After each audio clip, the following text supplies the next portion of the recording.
Hello friends, welcome to my YouTube channel invest my way. आज हम लोग discuss करेंगे HPL electric and power limited के बारे में कि ये स्टॉक फंडामेंटली कैसा है और टेक्निकली कैसा है, बाय हमें कहाँ करनी है वो जानेंगे। तो सबसे पहले इस कंपनी का नाम जान लेते हैं। इस कंपनी का नाम है HPL electric and power limited. इस कंपनी का मार्केट कैपिटलाइजेशन कितना है? 2803 करोड़ की ये अच्छी खासी बड़ी कंपनी है और कंपनी का करंट प्राइस 436 पे चल रहा है और इसमें आज तेजी देखी गई है 1% की। और कंपनी का अगर देखा जाए पी/ई स्कोर वो 8 का, वो शानदार है। कंपनी का शेयर कितना प्लेज है? 1.18%, हालांकि कम है लेकिन कोई दिक्कत नहीं। कंपनी का पी/ई स्कोर बता रहा है कि कंपनी फंडामेंटली स्ट्रांग है। और कंपनी का फेस वैल्यू का देखा जाए वो 10 का है, 10 रुपए का। और कंपनी आपको डिविडेंड देती है 0.23% हिसाब से। कंपनी अभी तक हाई लगा चुकी है 640 रुपए का और लो लगा चुकी है 339 रुपए का। तो कंपनी ऑलमोस्ट डबल कर चुकी है पैसा, अपने निवेशकों का पैसा। ठीक है, तो यहाँ तक के जो आंकड़े दिए गए हैं वो शानदार है, अच्छे हैं और इन्वेस्टमेंट के लायक है, जो आपको अपने पोर्टफोलियो में रखना ही चाहिए। और कंपनी का 3 साल का प्रॉफिट देखा जाए, पिछले 3 साल का 130%, वो बहुत अच्छा है। और सेल ग्रोथ 18.8% का, वो अच्छा है क्योंकि बड़ी कंपनी का सेल ग्रोथ भी ठीक ठाक है। और हालांकि क्वार्टरली यहाँ पे देखा जाए प्रॉफिट तो कुछ खास नहीं है, यहाँ पे नेगेटिव में है सेल, लेकिन पिछले 3 साल का रिकॉर्ड अच्छा है इस कंपनी का। ROE देखा जाए तो 10.8% का है, ROC 14.5% का। तो ठीक ठाक है ROC एंड ROE। तो ओवरऑल ठीक ठाक है, आप इन्वेस्ट कर सकते हैं यहाँ पे कुछ पैसे। ठीक है, और यहाँ लेकिन पीट्रोसिस को बता रही कंपनी फंडामेंटली स्ट्रांग है। वो भी देख लेते हैं कंपनी आगे फंडामेंटली स्ट्रांग क्यों है। तो कंपनी के पास रिजर्व कितने हैं? 851 करोड़ है। पिछले साल कितना था? 764 करोड़। इस बार कितना? 851 करोड़ का यहाँ पर रिजर्व है कंपनी के पास।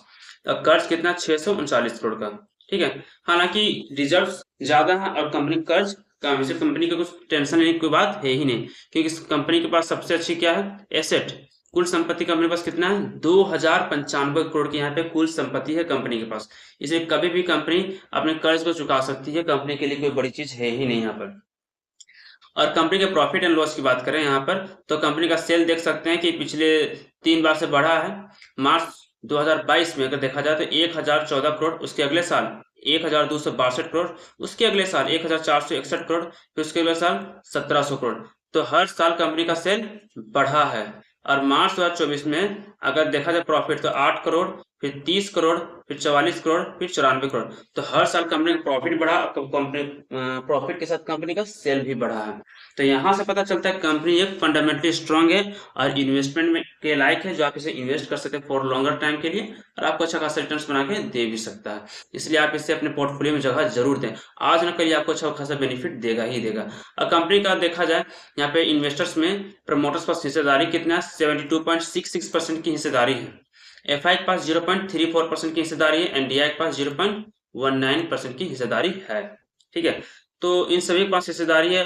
प्रमोटर्स को भरोसा है कि ये जो स्टॉक आने वाले समय में अच्छा खासा परफॉर्म करके दिखाएगी, इसलिए उसकी हिस्सेदारी बहुत ज्यादा है। तो जान लीजिए कि ये जो कंपनी है फंडामेंटली स्ट्रांग है और इन्वेस्टमेंट के लायक है, आप इसे इन्वेस्ट भी कर सकते हैं फॉर लॉन्गर टाइम के लिए। ठीक है, इसे आप इसे होल्ड करके रखें 5 से 7 साल के लिए, घबराइए मत।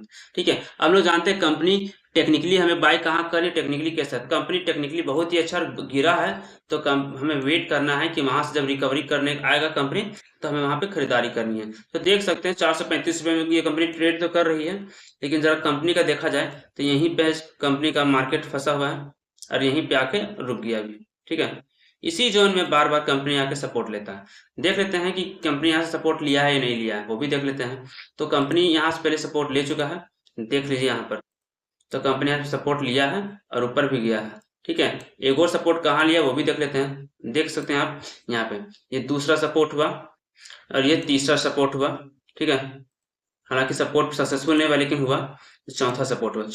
यहाँ पे इतना बार सपोर्ट लिया है कंपनी और उसी जोन में आया है, तो इसलिए हमें वेट करना है और हमें बाय भी नहीं करनी है जब तक यहाँ से कंपनी का शेयर सबको यहाँ पे सपोर्ट लेता नहीं है। सपोर्ट लेने के बाद एक ग्रीन कैंडल बनाएगा, उसके बाद हमें सोचना है, उससे पहले बिल्कुल भी नहीं। और हमें खरीदारी जो करनी है 459 में, उससे पहले बिल्कुल भी नहीं। सपोर्ट लेने के बाद 459 में जब भी ये स्टॉक आएगा तब भी बाय करनी है, उससे पहले बिल्कुल भी नहीं। और 459 में एंट्री करने पर तो हमारा जो फर्स्ट टारगेट जो होगा, हमारा जो फर्स्ट टारगेट होगा 495 रुपए का, और सेकेंड टारगेट जो होगा 516 रुपए का। ये दो टारगेट होंगे। एंट्री पॉइंट हमारा कितना होगा? 559 का।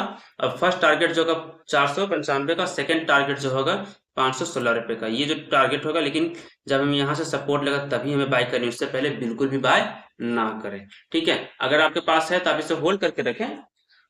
ये लॉन्ग टाइम में आपको बहुत अच्छा बेनिफिट देगा। लेकिन आप नए निवेशक हैं तो वेट करें 459 के ऊपर ही खरीदें, उससे पहले बिल्कुल भी ना। अगर मेरी जानकारी आपको अच्छी लगी हो तो मेरे चैनल को लाइक करना, सब्सक्राइब करना बिल्कुल भी ना भूलें। Thank you.